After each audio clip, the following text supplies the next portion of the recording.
Фарбеҳӣ, сабабҳои гирифторӣ ва оқибатҳои он.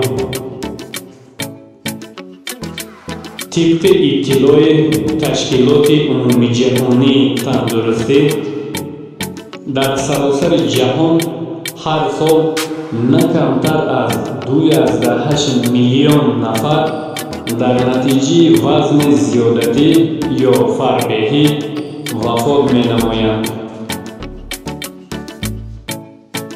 вобаста ба ин, ташкилоти мазкур пешниҳод намудааст, ки ҳукуматҳо, шарикони байналмилалӣ, ҷомеаи шаҳрвандӣ, ташкилотҳои ғайриҳукуматӣ ва бахши хусусӣ бояд дар пешгирии бемории фарбеҳӣ саҳмгузор бошанд.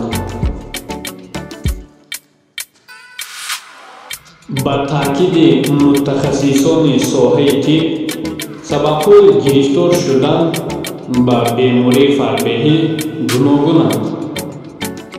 аввалан сабабаш пурхӯрӣ, яъне аз меъёр зиёд истеъмол намудани маҳсулоти хӯрокворӣ ва таомҳои дорои миқдори зиёди нерӯ аз қабили гӯшту маҳсулотҳои гӯштии серравған, ширу маҳсулотҳои ширии равғаннокияш баланд, шакар, конфет, торт ва ғайра мебошанд.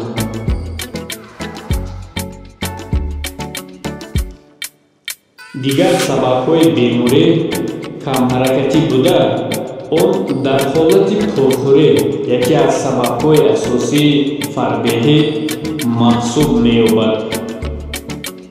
ҳангоме ки миқдори зиёди кислотаҳои чарбӣ ва карбогидратҳо оксид мешаванд, агар фаъолияти мушакҳо заиф бошанд, ин кислотаҳо ба чарби бадан мубаддал мегарданд.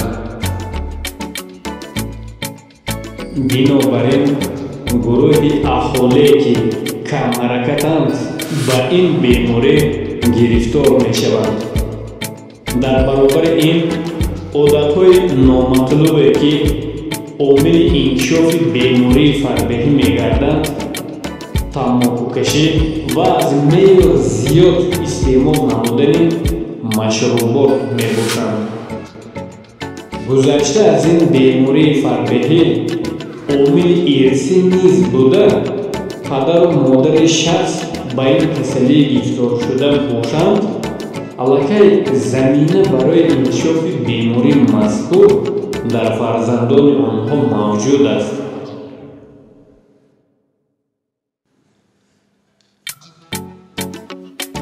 оқибатҳои баъди бемории фарбеҳӣ.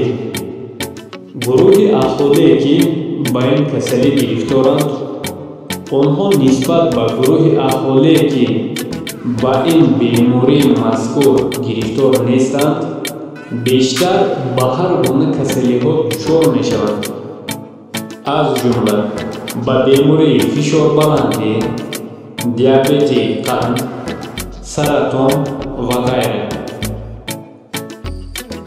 инчунин нафароне ки ба бемории фарбеҳӣ гирифторанд, умри онҳо кӯтоҳтар аст.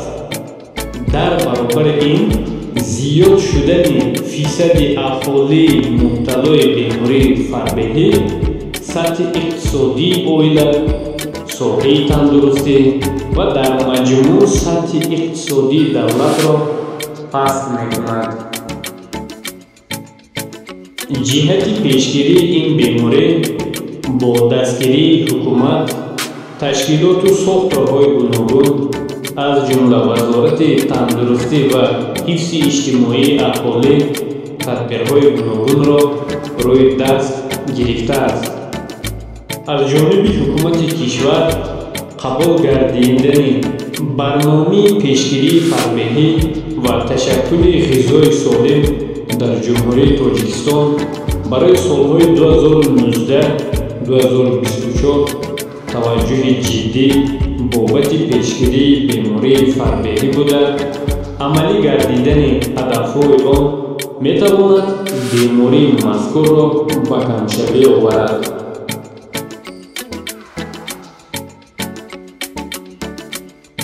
ба андешаи мо ворид намудани вақти муайян барои баррасии зарари вазни зиёду бемории фарбеҳӣ ба барномаҳои мактабӣ зарур мебошад. зеро хонанда бояд донад ки шахсони гирифтори бемории фарбеҳӣ ба чӣ гуна хатарҳо рӯбарӯ мешаванд.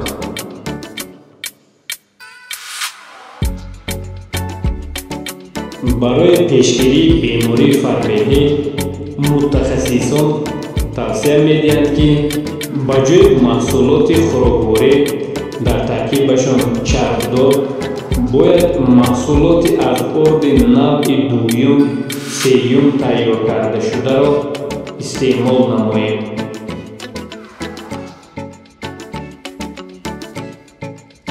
инчунин бештар таваҷҷӯҳ ба истеъмоли меваю сабзавот ва кабудиҳо кард, зеро дар таркибашон нерӯ вуҷуд надорад ва аз ин нархҳои ғизоӣ бой мебошанд.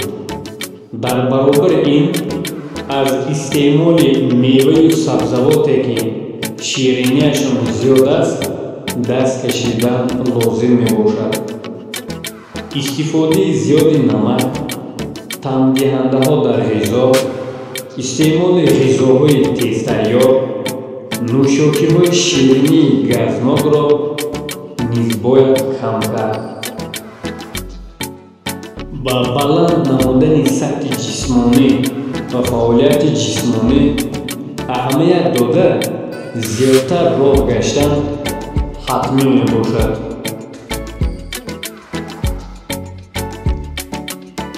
мегӯянд ҳар дардро давоест.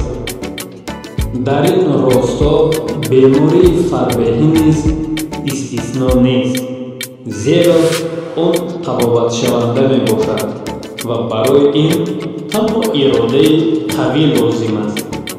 агар имрӯз ба бемории фарбеҳӣ гирифтор бошед, бояд роҳҳои пешгирии онро риоя намуда саломатии худро барқарор кунед.